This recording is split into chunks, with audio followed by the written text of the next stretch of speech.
একটা ভয়ঙ্কর হাদিস বলেছেন, এই হাদিসটা যতবার পড়ি থরথর করে আত্মাটা কাঁপে।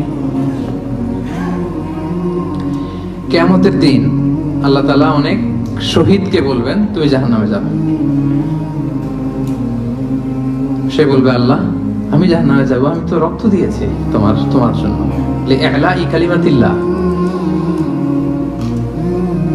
আমার দেহের তাজা রক্ত দিয়ে আমি শহীদ হয়েছি, জানাজা ছাড়া আমার দাফন হয়েছে, আমি তো জান্নাতে যাব। আল্লাহ বলবে না, তুমি শহীদ হয়েছো এই কারণে যে লোকজন তোমাকে বীর বলবে, বীর বাহাদুর। তো দুনিয়াতে তো তোমারে বাহাদুর বলছে, তো তোমারে বিশাল যোদ্ধা ছিল, বাহাদুর ছিল, এই খেতাব তো তুমি পেয়েছো, আমার কাছে কিছু নেই, জাহান্নামে যাও, গো টু দ্য হেলফায়ার। অনেক দানশীলকে আল্লাহ বলবে জাহান্নামে যাও। সে বলবে আল্লাহ আমি জাহান্নামে যাব, আমি তো মসজিদ, মাদ্রাসা, এতিমখানা,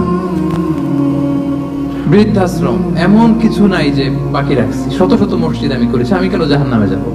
আল্লাহ বলবে না, তুমি দান করেছিলে এই জন্য যে লোকজন তোমার দানশীল বলবে, দানবীর বলবে, আদেম তাই বলবে, ওইটা তো তোমাকে বলা হয়েছে, জাহান্নামে যাও, আমার কাছে কি চাও, go to the hell fire. সেদিন আল্লাহ তাআলা অনেক আলেমকে ডাকবেন, অনেক দাঈদেরকে ডাকবেন, অনেক দুআত ইলাল্লাহদের তিনি ডাকবেন।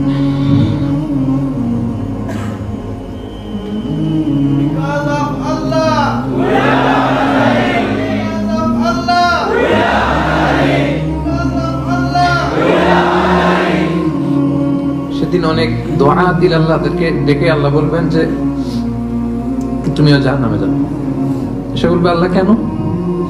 আমি মানুষকে কোরআন শিখিয়েছি, আমি মানুষকে হাদিস শিখিয়েছি, আমার কথা শুনে অনেক নামাজ ধরেছে, আমার কথা শুনে অনেকের দাড়ি রেখেছে, আগে সুদ খেত, আমার কথা শুনে সুদ বন্ধ করেছে, আমার কথা শুনে তো আল্লাহ এরা নামাজি হয়ে গিয়েছে। দ্য এন্টায়ার সোসাইটি সুদ বন্ধ করেছে, নামাজ ধরেছে, তারা ফরজ যাকাত দিত, আল্লাহ আমি কেন জাহান্নামে যাব? আল্লাহ বলবেন তুমি এই দাওয়াতি কাজ করেছো, লোকজন তোমাকে বড় আলেম বলবে, লোকজন তোমাকে বড় সেলিব্রিটি বলবে, লোকজন তোমার নামে তাকবীর দিবে, তোমাকে বড় আলেম বলবে, বড় দাঈ বলবে। এটা তো বলা হতো তোমাকে দুনিয়াতে, আল্লামা বলে ডাকা হতো তোমাকে, বাহরুল উলুম বলা হতো তোমাকে, জ্ঞানের সাগর, অনেক বড় দাঈ, অনেক বড় সেলিব্রিটি তোমাকে বলা হতো এই দুনিয়াতে। তো যা চেয়েছো তা তো পেয়েছো, আমার কাছে কি চাও? আমার কাছে তোমার জন্য কিছু নাই, go to the hell fire, তুমিও জাহান্নামে যাও।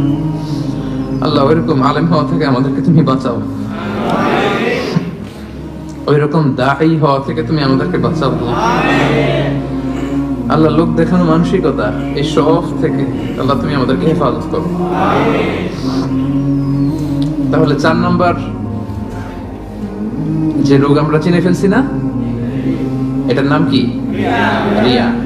নামাজ পড়তেছি, মানুষ আমার এই বড় মুসল্লি বলে, হজ করে আসছি যেন আমার নামের আগে আলহাজ লাগায়, যাকাত দিচ্ছি, যাকাতের শাড়ি লুঙ্গি দানবীর শিল্পপতি এটা যেন বলে, জিহাদের ময়দানে গিয়েছি, ইসলামের জন্য মিছিল দিচ্ছি, যাতে মিডিয়াতে আমাকে সবার আগে দেখা যায়। আল্লাহ বলবে go to the hell fire, জাহান্নামে যাও। এগুলো একটাও আমার জন্য করো নাই, তুমি যা চেয়েছিলে দুনিয়াতে তুমি সেটা পেয়েছো, আমার কাছে কি চাও? কিচ্ছু নাই আমার কাছে তোমার জন্য, যাও। আল্লাহ এরকম দানশীল হওয়া থেকে, এরকম আলেম হওয়া থেকে, এরকম বীরত্ব দেখানো থেকে আল্লাহ তুমি আমাদেরকে হেফাজত করো।